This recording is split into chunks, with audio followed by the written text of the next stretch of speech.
નમસ્તે વિદ્યાર્થી મિત્રો, આજે આપણે સામાજિક વિજ્ઞાનની અંદર ધોરણ 9 ની અંદર પાઠ નંબર 20 સત્તાનો ઉદય તે યુનિટ ભણી રહ્યા છીએ। એ ચેપ્ટરના અમુક ભાગ આપણે આગળના વિડીયોની અંદર ભણી ગયા હતા। આજે આપણે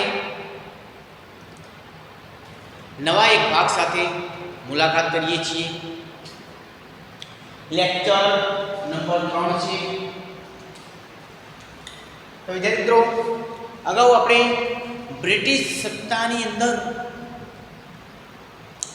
જળમાર્ગ ક્યારે શોધ્યો હતો, જમીન માર્ગ ક્યારે બંધ થયો હતો, પોર્ટુગીઝો ક્યાં આવ્યા હતા અને કઈ કઈ જગ્યાએ એમણે કોઠીઓ સ્થાપી હતી, દીવ દમણ ગોવા વગેરેની વાત કરી હતી। એના પછી બ્રિટિશ લોકોનું આગમન થયું। એલિઝાબેથ દ્વારા બ્રિટિશ ઈસ્ટ ઇન્ડિયા કંપનીની સ્થાપના થઈ 1600ની સાલની અંદર।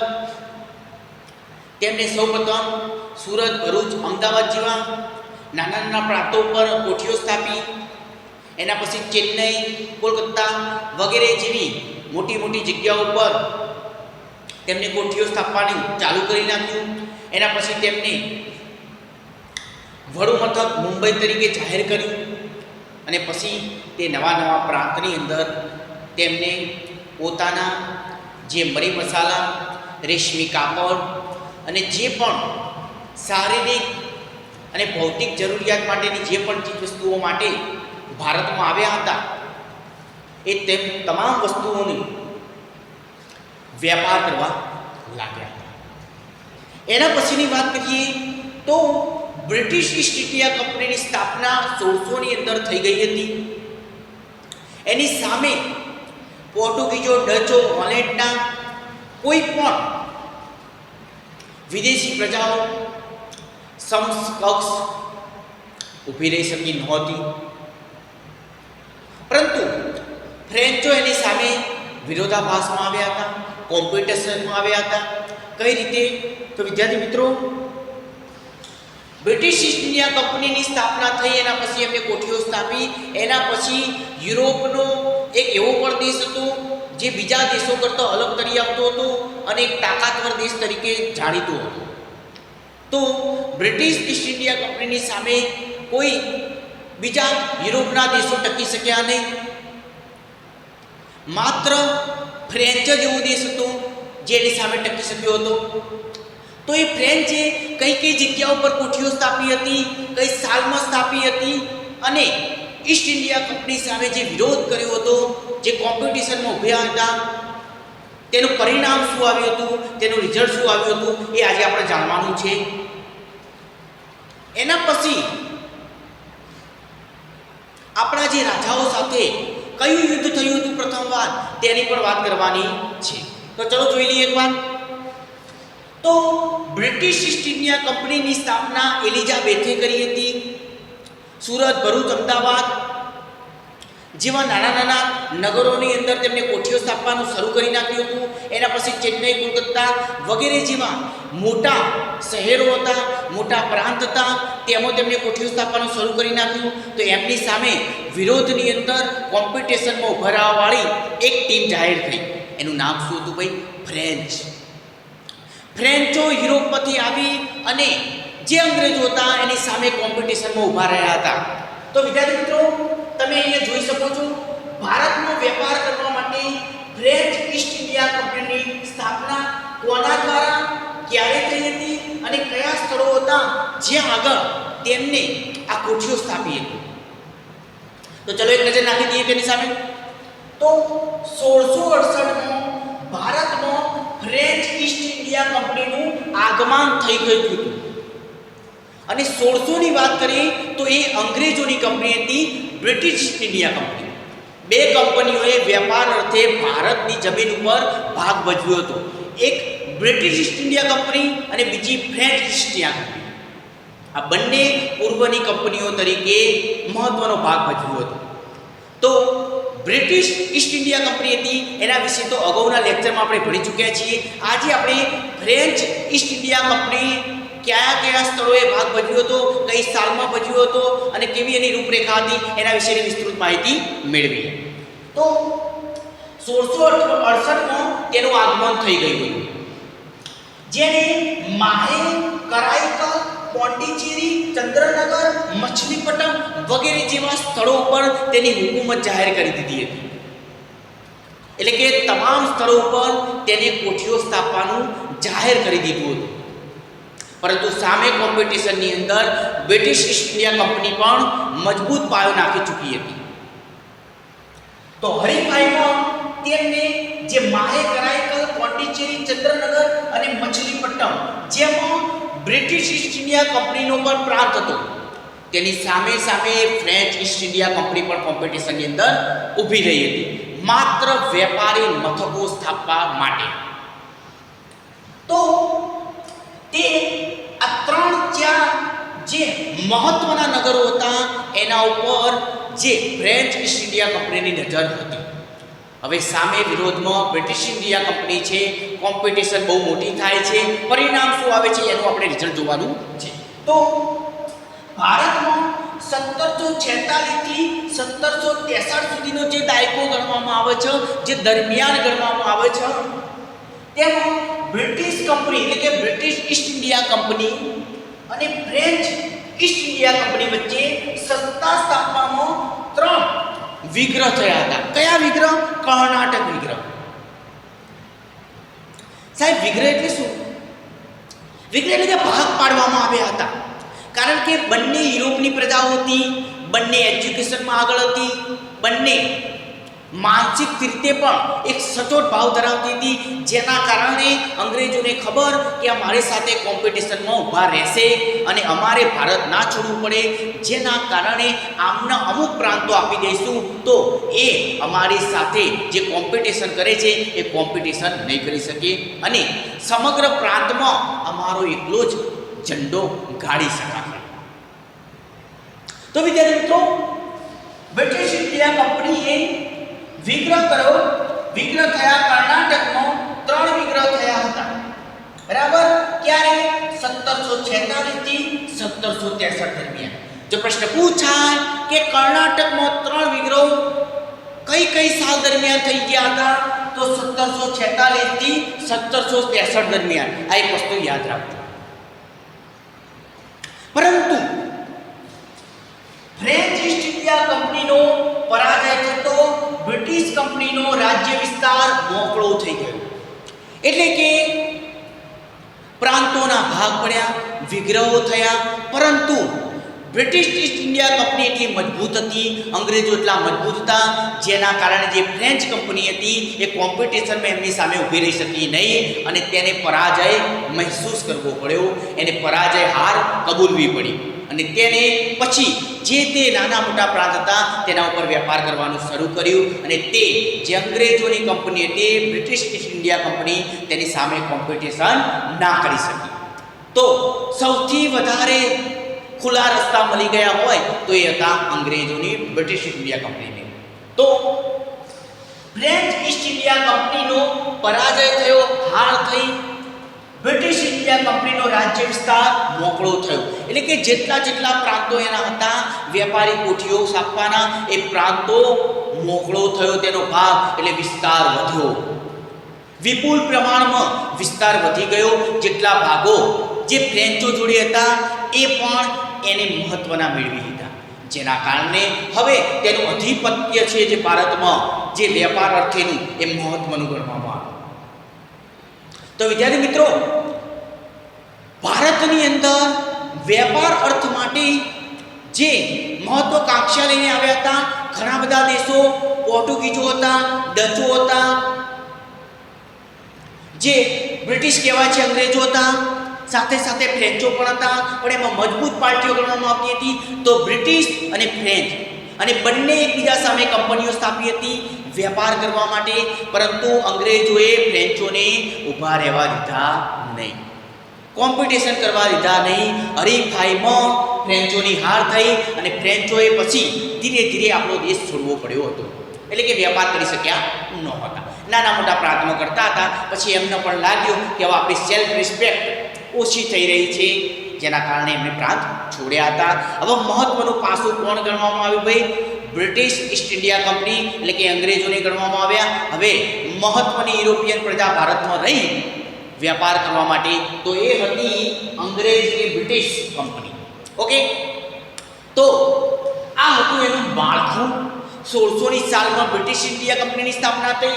1668માં ભારતમાં ફ્રેન્ચ ઈસ્ટ ઇન્ડિયા કંપનીની સ્થાપના થઈ, તેની આગેવાની થઈ.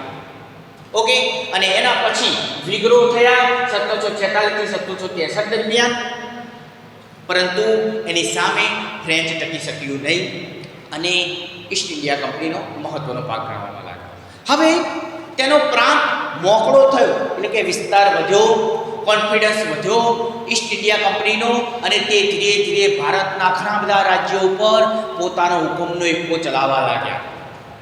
પરંતુ ઘણા બધા રાજા એવા પણ હતા આપણા દેશની અંદર જે દેશની માતૃભૂમિ સાથે જોડાયેલા હતા. તે અંગ્રેજોની જે નીતિ હતી તેને જાણી ચૂક્યા હતા કે મારા દેશને ખોખલો કરવા આવ્યા છે, મારી જે ગરીબ પ્રજા છે તેને બેબાકડી કરવામાં આવ્યા છે, અને દિન પ્રતિદિન દેશને ગરીબ બનાવીને આ પ્રજા જશે જો આમને વ્યાપાર કરવાની છૂટ આપવામાં આવી તો. તેમાંનો એક મહત્વનો બંગાળનો નવાબ હતો સિરાજ ઉદ્દૌલા. સિરાજ ઉદ્દૌલાએ નક્કી કર્યું કે ચાહે કંઈ પણ થાય, પણ હું બ્રિટિશ ઈસ્ટ ઇન્ડિયા કંપની જે વેપાર કરવા માગે છે એ મારા બંગાળના પ્રાંતો તેને નહીં જ આપે. પરિણામ શું આવ્યું? પરિણામ આવ્યું પ્લાસીનું યુદ્ધ થયું. કઈ રીતે થયું, કોના દ્વારા થયું અને કેમ થયું અને કોની હાર થઈ, એના વિશેની આપણે માહિતી મેળવીએ. તો પ્લાસીનું યુદ્ધ થયું કારણ કે અંગ્રેજો હવે જે ફ્રેન્ચો હતા એને હરાવીને મહત્વનું પરિબળ બની ગયા હતા. હવે દેશભરમાં તેમનો માર્ગ ખુલ્લો બની ગયો હતો. જ્યાં પણ તે કોઠીઓ સ્થાપી હોય તે સ્થાપવા જઈ શકતા હતા.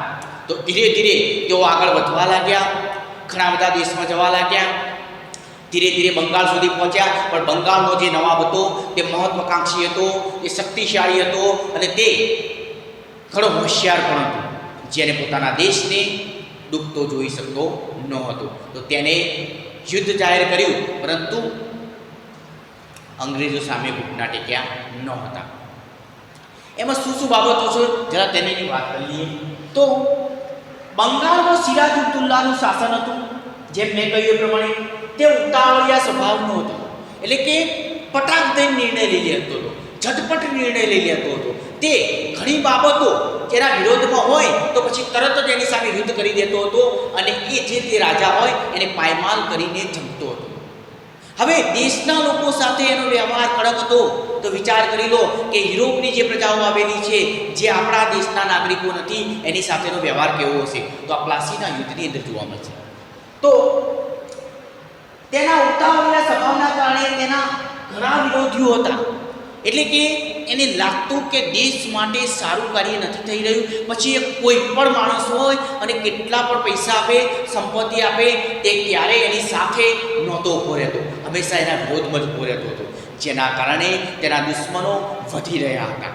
બધા જ વિચારતા હતા કે સિરાજ ઉદ્દૌલાને જો બંગાળના નવાબમાંથી કાઢી દેવામાં આવે તો અમને જે પણ પ્રક્રિયાઓ કરવી છે અને દેશમાંથી જે પણ છીનવી લેવું છે એ અમે આઝાદીથી લઈ શકીએ. કારણ કે બંગાળનો નવાબ સિરાજ ઉદ્દૌલા જેવો વ્યક્તિ હતો કે જે આ બધું રોકી શકતો હતો. તો ઘણા બધા તેને દુશ્મનો પણ વિરોધીઓ બનાવી ચૂક્યો હતો. આ સમયે બ્રિટિશ કંપનીના નવાબની પરવાનગી લીધા વિના કોલકાતામાં રક્ષણના બહાને કોઠીઓની કિલ્લાબંધી કરી જે નવાબે તોડી પાડી હતી. શું થયું ભાઈ? રોબર્ટ ક્લાઇવ નામનો મહત્વનો વ્યક્તિ ગણાય છે આ પ્લાસીના યુદ્ધની અંદર. આગળ આવશે એની પહેલા વાત કરું તો એને જે નવાબને પૂછી જે તે પ્રદેશની પરવાનગી લીધા પછી ત્યાં કોઠીઓ નાખવી પડે. રાજાશાહી શાસનમાં એવું હતું. અત્યારે જેમ સરકારની પરવાનગી લીધા વગર તમે જ્યાં ત્યાં સ્કૂલો બનાવો અથવા કોઈ પણ કામકાજ ચાલુ કરો તો પછી એનો તમારે રિપોર્ટ આપવો પડે છે ને ભાઈ. તો એ રીતે રાજાશાહી શાસનમાં પણ રાજાના જેટલા પણ વિસ્તાર હતા એની અંદર જો તમારે કોઈ પણ શાસન કરવું હોય, બાંધકામ કરવું હોય અથવા વેપાર કરવો હોય તો એની પરવાનગી લેવી જ પડતી હતી. પરંતુ અહીંયા રોબર્ટ ક્લાઇમે કોઈ પરવાનગી લીધી નહીં. પરવાનગી લીધા વગર તેને વેપાર કરવાનું નક્કી કર્યું અને નવાબને પૂછ્યા વગર તેને પોતાની જે કોઠીઓ હતી એની ચારે બાજુ કિલ્લાબંધી કરાવી દીધી. ફરમાન ગયું. ગુપ્તચર રાખેલા હતા રાજાએ. કોને? સિરાજુદ્દૌલાએ. તેને જાણી અને સિરાજુદ્દૌલાને જણાવ્યું કે નવાબ, જે અંગ્રેજોને કોઠીઓ સ્થાપવાની આપણે પરવાનગી નથી આપી તેને પોતાની જાતે પરવાનગી લઈ લીધી છે અને જેનો કોઠીઓનો જે કિલ્લો છે એ એને બાંધી નાખ્યો છે, જેના કારણે બ્રિટિશ પ્રજા પણ આવી શકે નહીં અને પોતાનું સામ્રાજ્ય વધારતો જાય છે વગર પરવાનગી લીધા વિના. તો સિરાજુદ્દૌલાએ કીધું કે અહીંયા હું નવાબ શા માટે કાન બન્યો છું? મને પૂછ્યા વગર કાર્યો થાય તો તરત જ નિર્ણય લઈ, કારણ કે એ ઉતાવળિયા સ્વભાવનું હતું, તરત તેને નિર્ણય લીધો. અંગ્રેજો સાથે વાત કર્યા વગર ડાયરેક્ટ જ તેમની જે કિલ્લાબંધી હતી એને તોડી નાખી અને કિલ્લાબંધી તોડ્યા પછી જે રોબર્ટ ક્લાઇવ હતો એ રોબર્ટ ક્લાઇવે પોતાનું જેટલું પણ સૈન્ય હતું એ લઈ બંગાળ પહોંચ્યો. બંગાળ પહોંચીને તેને નિર્ણય લીધો કે યુદ્ધ કરવું પછી સિરાજુદ્દૌલા સાથે, કારણ કે એ સમજતો નથી.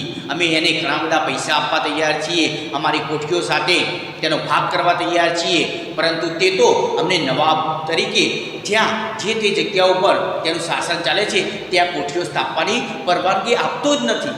તો આનો નિર્ણય શું નીકળશે? અમારે તો વેપાર કરવો જ છે. તો પછી એને વચનો માર કાઢ્યો. કઈ રીતે? તો એને વિચાર્યું કે આ નવાબની એટલી વાતો સાંભળી છે, આ નવાબ એવો શક્તિશાળી છે, એટલો હોશિયાર છે, જેની સામે આપણે કોઈ પણ સૈનિકો લઈને જઈશું તો આપણી હાર નક્કી છે, એવું રોબર્ટ ક્લાઇવે મનોમન નક્કી કરી દીધું હતું. તો એના પછી તેને નિર્ણય લીધો કે સિરાજુદ્દૌલાને તો હરાવવું જ પડશે, તો જ આપણી કોઠીઓનો વિકાસ થશે, આપણા સામ્રાજ્યનો વિકાસ થશે અને આપણે જે વેપાર કરવાની મહત્વકાંક્ષા લઈને આવ્યા છીએ યુરોપથી એ પણ સક્સેસ થશે, નહીં તો સક્સેસ નહીં થાય. તો તેને વિચાર્યું કે એમના જે નવાબ છે એ રાજાશાહી શાસન છે, એના નગરમાં પ્રદેશમાં કોઈક તો એવો વ્યક્તિ હશે ને જે મારી હામાં હા મિલાવશે. તો એવો એક વ્યક્તિ શોધી કાઢ્યો. એનું નામ હતું મીર જાફર, જે પોતે સિરાજુદ્દૌલાનો સેનાપતિ પણ હતો, એક સારો એવો ગુપ્તચર પણ હતો અને નવાબની તમામ બાબતો સાથે સંકળાયેલો વ્યક્તિ હતો. તો તેને કહેવામાં આવ્યું કે સિરાજુદ્દૌલા સાથે અમે યુદ્ધ કરીએ છીએ, કારણ કે તમારો નવાબ માનવા તૈયાર નથી અમારી વાત. તો તેને યુદ્ધ જાહેર કરશું તો અમે હરાવી શકશું નહીં. એના માટે તને એક સારી સલાહ આપીએ છીએ. કે શું સલાહ આપીએ છીએ? કે મીર જાફર, જો તને જ આ બંગાળનો નવાબ બનાવી દેવામાં આવે તો કેવું રહેશે? તો મીર જાફરને સ્વાર્થ રહ્યો અને સ્વાર્થના લીધે તેને હા પાડી દીધી કે સિરાજુદ્દૌલા સાથે રહીને મને કંઈ પ્રાપ્ત થયું નથી.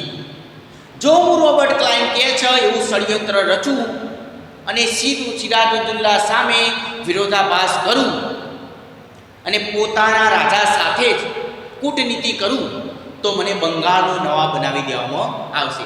તો તેની લાલચાના કારણે તેને સિરાજુદ્દૌલા સાથે યુદ્ધ તો કર્યું રોબર્ટ ક્લાઇવે, પણ મીર જાફર તેની અંદર ફૂટી ગયો હતો. એટલે તેને કૂટનીતિ કરી હતી, જેના કારણે સિરાજુદ્દૌલાની હાર થઈ હતી. તમામ સૈન્યનો નાશ થયો હતો, કારણ કે જે ગુપ્ત રાજાઓના રસ્તાઓ હતા તે તમામ રોબર્ટ ક્લાઇવે જાણી લીધા હતા મીર જાફરના કારણે. અરે જે સૈન્ય હતું એની સામે જે મીર જાફર પોતાની જાતે લડે દેશ માટે, એવું લડ્યો પણ નહોતો. તે માત્ર દેખાવ કરી અને સિરાજુદ્દૌલાની હાર થાય એવા પ્રયત્નો કરતો હતો. તો તે સમયે પ્લાસીનું જે યુદ્ધ થયું હતું તેમાં સિરાજુદ્દૌલાની હાર થઈ હતી. તો વિદ્યાર્થી મિત્રો, તેમાં મહત્વનું પાસું છે સિરાજુદ્દૌલા, મીર જાફર અને રોબર્ટ ક્લાઇવ. રોબર્ટ ક્લાઇવ હતો અંગ્રેજોના પક્ષ દ્વારા, મીર જાફર હતો જે સિરાજુદ્દૌલાનો સેનાપતિ હતો, સારો એવો ગુપ્તચર હતો અને સિરાજુદ્દૌલા સાથેની તમામ બાબતો સાથે સંકળાયેલો વ્યક્તિ હતો. છતાં પણ તે પોતાની પ્રદેશ લાલસાના કારણે, નવાબ બનવાની લાલસાના કારણે તેને સિરાજુદ્દૌલાને દગો આપ્યો અને દગાના કારણે સિરાજુદ્દૌલાનું ત્યાં હાર થઈ અને રોબર્ટ ક્લાઇવની જીત થઈ અને રોબર્ટ ક્લાઇવે પછી ફરી મીર જાફરને નવાબ બનાવવામાં આવ્યો અને જેના કારણે જે સમગ્ર કંપનીની જે કોઠીઓ જ્યાં જ્યાં વિસ્તાર નહોતો ત્યાં વિસ્તાર તેમનો વધવા લાગ્યો. કારણ કે નડતર વ્યક્તિ કોણ હતું ભાઈ? સિરાજુદ્દૌલા હતો. તેને તો મીર જાફરના લીધે તેને હટાવી દેવામાં આવ્યો હતો. તો વિદ્યાર્થી મિત્રો, પ્લાસીનું યુદ્ધ થયું હતું સિરાજુદ્દૌલા અને રોબર્ટ ક્લાઇવ વચ્ચે. તેમાં સિરાજુદ્દૌલાની હાર થઈ હતી અને હારના લીધે તેને જે તે વિસ્તાર તેના ઉતાળિયા સ્વભાવના કારણે, નિડરતાના લીધે તે આપી શકતો ન હતો. તેના મૃત્યુ પછી રોબર્ટ ક્લાઇવે જાતે જ એ તમામ વિસ્તાર લઈ લીધો અને મીર જાફર હતો એને નવાબ બનાવવામાં આવ્યો હતો. તો વિદ્યાર્થી મિત્રો, આ હતી પ્લાસીના યુદ્ધની તમામ બાબતો. એના પછી જે કાવતરું કર્યું હતું મીર જાફર, એની સાથે શેઠ અમીરચંદ પણ સામેલ હતા. કોણ ભાઈ? શેઠ અમીરચંદ. તો શેઠ અમીરચંદ અને મીર જાફરના લીધે આ સિરાજુદ્દૌલાની યુદ્ધમાં હાર થઈ હતી. સિરાજુદ્દૌલાની હાર થઈ અને મીર જાફરને બંગાળનો નવાબ બનાવવામાં આવ્યો હતો. આ 24 પરગણાની જાગીર મળી હતી. કોને ભાઈ? Robert Clive. એટલે કે જેટલા પરગણા હતા તે સિરાજુદ્દૌલાના લીધે નહોતા મળતા, એ હવે મળી ગયા હતા. તો જો પ્રશ્ન પૂછાય કે 24 પરગણાની જાગીર ક્યારે મળી હતી, તો પ્લાસીનું યુદ્ધ પત્યા પછી, પ્લાસીનું યુદ્ધ થયા પછી. આટલું એક યાદ રાખજો.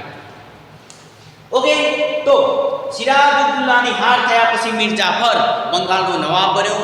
એના પછી 24 પરગણાની તેમને જાગીર મળી હતી. 1757માં આ બ્રિટિશ શાસનનો પાયો નખાયો હતો મજબૂત રીતે. 1600ની સાલમાં તો નખાયો જ હતો, પરંતુ 1700ની સાલની અંદર, 1757ની સાલની અંદર જ્યારે સિરાજુદ્દૌલાની હાર થઈ પ્લાસીના યુદ્ધની અંદર, કારણ કે એક જ એવો રાજા હતો જે અંગ્રેજોને રોકી શકતો હતો, પરંતુ અંગ્રેજો બધા બહુ બુદ્ધિશાળી હતા. તો તેનો જે સેનાપતિ હતો મીર જાફર, તેને અને શેઠ અમીરચંદને લાલસા આપી અને યુદ્ધમાં સિરાજુદ્દૌલાને હરાવ્યો અને હરાવ્યા પછી તેને પાયા નાખ્યા 1757. તો વિદ્યાર્થી મિત્રો, આ હતી ગ્રેટ ઈસ્ટ ઇન્ડિયા કંપનીની તમામ માહિતી. અને એના પછી જે શક્તિશાળી બન્યું બ્રિટિશ, એના પછી જે પ્લાસીનું યુદ્ધ થયું સિરાજુદ્દૌલા અને રોબર્ટ ક્લાઇવ વચ્ચે, તેની માહિતી હતી. હવે પછી જે બક્સરનું યુદ્ધ આવે છે તેની ચર્ચા આપણે આગળના લેક્ચરમાં કરશું. ઓકે, ફરી એક નવા વિડીયો સાથે આપણે મળીશું. આશા રાખું છું કે તમને સમજણ પડી હશે. કોઈ પણ એક્સેપ્શન હોય તો તમે આપણા કોન્ટેક્ટના નંબર ઉપર તમે પૂછી શકો છો. Okay, thank you very much.